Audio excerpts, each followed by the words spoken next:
मुस्लिम में वारस में प्रॉपर्टी डिस्ट्रीब्यूशन किस तरह की जाती है, इसको थोड़ा समझते हैं। शरीयत में प्रॉपर्टी डिस्ट्रीब्यूशन एकदम फिक्स और बहुत क्लियर है, बट उतना ही कॉम्प्लिकेटेड भी है। तो थोड़ा देखते हैं। अगर एक इंसान मर जाता है तो ऐसे में उसकी प्रॉपर्टी का हिस्सा उसकी वाइफ को, अगर बच्चे हैं तो 1/8 हिस्सा मिलेगा, अगर बच्चे नहीं है तो 1/4 हिस्सा मिलेगा।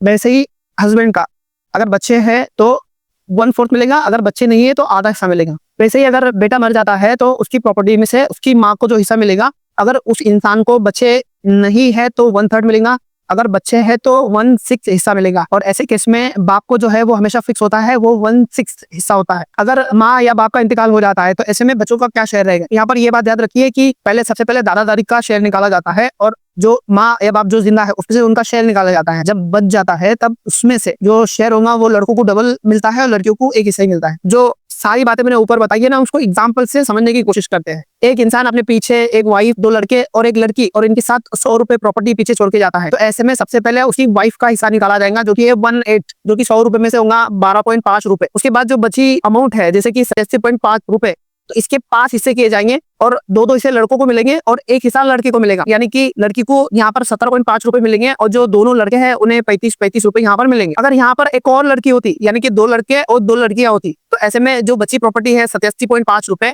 उसके 6 हिस्से किए जाते और 2-2 हिस्से लड़कों को मिलते हैं और 1-1 हिस्सा लड़कियों को मिलता। अगर यहाँ पर उस आदमी के माँ बाप भी जिंदा होते तो कुछ बंटवारा इस तरह होता। 100 रुपए में से सबसे पहले उसकी वाइफ का हिस्सा निकाला जाता, जो कि है 1/8, जो कि 100 रुपए में से है 12.5 रुपए। उसके बाद में उसकी माँ का हिस्सा निकाला जाता, वो है 1/6, यानी कि 100 रुपए में से 16.6 रुपए। उसके बाद में उस बाप का हिस्सा निकाला जाता, जो कि है 1/6 और वो भी है 16.6 रुपए। अब ये टोटल अमाउंट में से 46 रुपए इन सब लोगों में तकसीम हो जाती। अब जो बचे 54 रुपए है वो उनके बच्चों में डिस्ट्रीब्यूट किए जाते। इस 54 रुपए के 6 हिस्से किए जाते, 2-2 हिस्से उन दोनों लड़कों को मिल जाते और 1-1 हिस्सा उन 2 लड़कियों को मिल जाता। कुछ इस तरह डिस्ट्रीब्यूशन हो जाता।